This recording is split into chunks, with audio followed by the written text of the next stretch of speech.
അണിയറയിലെ Ashokan film ഒരു average പടം അല്ലേ? ഉണ്ണിമായ എന്ന സുന്ദരിക്കുട്ടിയും ഇക്കിള് മാറാത്ത കുറേ നാട്ടുകാരും. ഉണ്ണിമായ അവിടെ നിൽക്കട്ടെ, ഇക്കിൾ അതാണ് വിഷയം. ഇംഗ്ലീഷിൽ ഹിക്കപ്സ് എന്ന് വിളിക്കുന്ന മലയാളികളുടെ ഇക്കിൾ. നിങ്ങളെല്ലാവർക്കും ആളുകൾ കൂടി നിൽക്കുമ്പോഴോ അല്ലെങ്കിൽ ടീച്ചർ ക്ലാസ് എടുക്കുമ്പോഴോ അതിൻ്റെ ഇടയിലൊക്കെ ഈ ഇക്കിൾ വന്ന എക്സ്പീരിയൻസ് കാണും അല്ലേ? So what causes hiccups?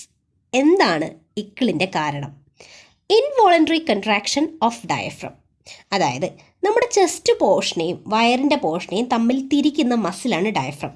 ബ്രീത്തിങ്ങിനെ സഹായിക്കുന്ന മസിൽ. ഈ ഡയഫ്രം ലങ്സിൻ്റെ താഴെയായിട്ടാണ് കാണപ്പെടുന്നത്.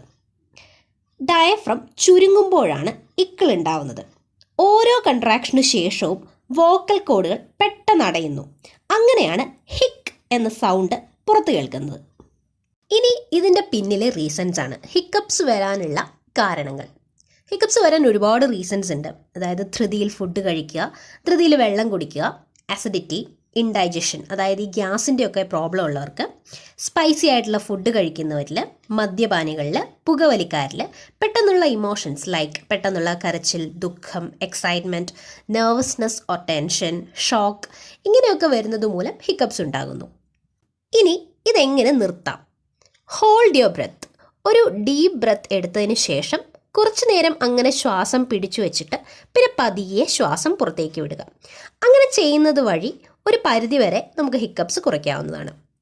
പിന്നെ ചെയ്യാൻ പറ്റുന്നത് apply pressure on your nose, അതായത് നിങ്ങളുടെ മൂക്കിൽ പ്രഷർ അപ്ലൈ ചെയ്യുക. മൂക്ക് വിരലുകൾ വെച്ച് ഒന്ന് പിടിച്ചു വയ്ക്കുക. അങ്ങനെ ചെയ്യുന്നത് വഴിയും ഹിക്കപ്സ് നമുക്ക് കൺട്രോൾ ചെയ്യാൻ പറ്റുന്നതാണ്. പിന്നെ ചെയ്യാവുന്നത്, നമ്മൾ സാധാരണ വെള്ളം കുടിക്കുന്നത് പോലെ അല്ലാതെ ഓപ്പോസിറ്റ് സൈഡിലേക്ക് ഗ്ലാസ് ചെരിച്ചിട്ട് തല ചെറുതായിട്ട് കുനിച്ച് ഓപ്പോസിറ്റ് സൈഡിൽ നിന്ന് വെള്ളം കുടിക്കാൻ ശ്രമിക്കാം. അങ്ങനെ ചെയ്യുന്നത് മൂലം ഒരാഴ്ച കംപ്ലീറ്റ് ഹിക്കപ്സ് മാറാതെ നിന്നവരുടെ വരെ ഹിക്കപ്സ് മാറിയതായി കണ്ടുവരുന്നു. സോ ഇനി ഹിക്കപ്സ് വരുമ്പോൾ നിങ്ങൾ ഇങ്ങനെയൊക്കെ ട്രൈ ചെയ്ത് നോക്കുക. നിങ്ങൾക്കിനിയും കേൾക്കാൻ താല്പര്യമുള്ള രോഗങ്ങളുടെ കഥ അതെന്ത് തന്നെയായാലും തീർച്ചയായും കമൻറ്റ് ബോക്സിലൂടെ ഞങ്ങളെ അറിയിക്കുക. പിന്നെ ഞങ്ങളുടെ ഇതുവരെയുള്ള വീഡിയോ ഇഷ്ടപ്പെട്ടിട്ടുണ്ടെങ്കിൽ please do like, share and comment.